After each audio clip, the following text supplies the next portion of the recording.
So like Dan mentioned in the beginning, I actually, I don't dream. I don't.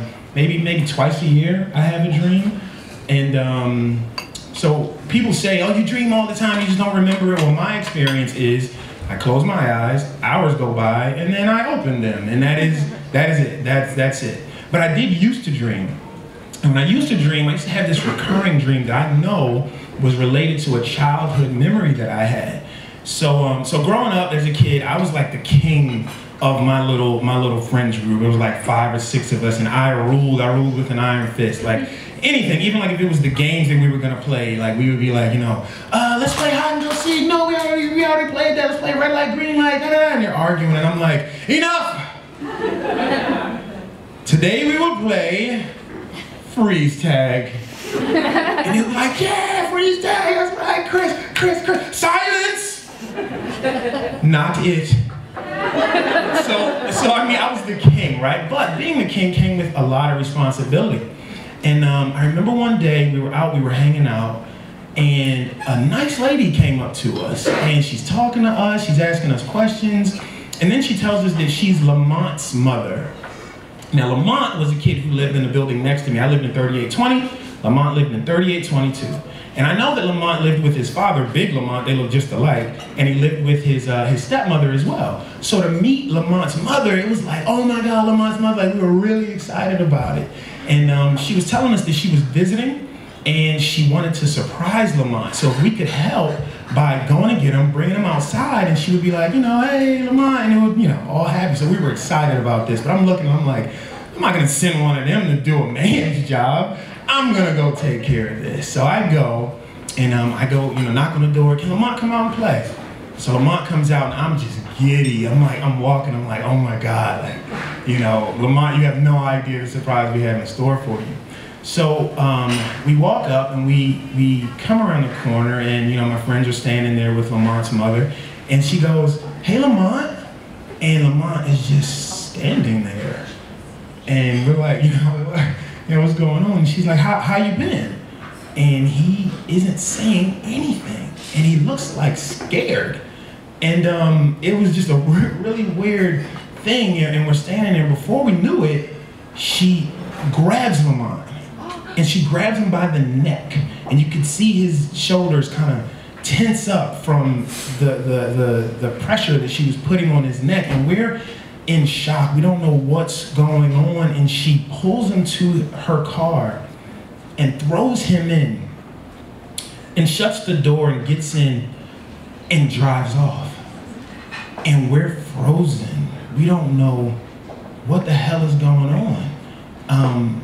And my friends are looking at me, and I'm frozen too. But then something clicked, something kicked in, and I tell one of my buddies, go get Big Lamont, and I break.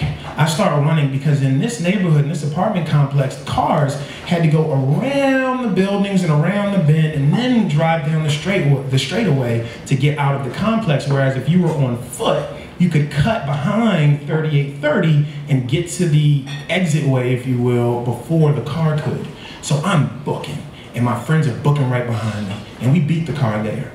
It's kind of gravel in that area, and I pick up rocks, and I'm just throwing them at the cars, and my friends are throwing them at the car as well. And we're hitting it, but it was no good. I mean, I don't know what we were trying to do, maybe bust a window, or I don't know what the goal was, but the car ended up getting away. And we had to tell Big Lamont what happened, and we filed a police report, and I felt terrible. I felt responsible for the kidnapping of my friend Lamont. It turns out his mother had lost custody of him. She was, I don't know what her issue was, but she had some type of issue where she lost custody and visitation rights. She was out of his life completely. And Lamont was gone. And I remember a month went by and no Lamont. And 2 months went by and no Lamont. And I remember not wanting to go outside because I didn't want to run into Big Lamont. And I didn't want to run into his stepmother because I felt like it was my fault and I wouldn't be able to look him in the eye. I remember not really going outside. I didn't want to play. I didn't want to be the leader of the little crew around the neighborhood or anything like that anymore. And then 3 months went by. And it was 4 months before they finally found and recovered Lamont. And I remember everybody was relieved and they were happy. And I was relieved, but I wasn't really happy, because even though he was back, he had lost 4 months. He was gone for 4 months, and who knows what was happening to him?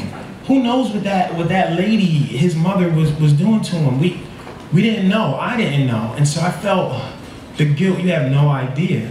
And I felt that way until we found out that part of what happened and how the cops found the car, because it was a Honda Accord, actually. It was a dark gray Honda Accord. Everybody had a dark gray Honda Accord back then, so it was impossible to just go by the car and find it.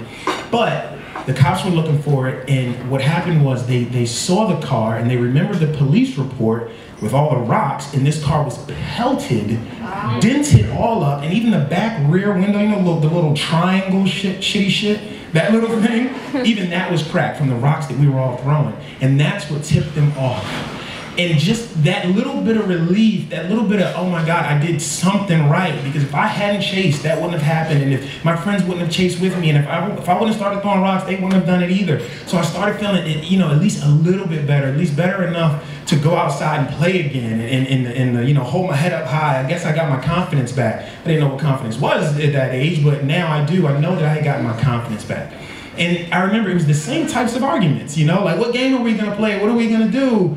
And I remember the kids, you know, we were all talking about it, trying to decide. And I remember them looking at me again to decide.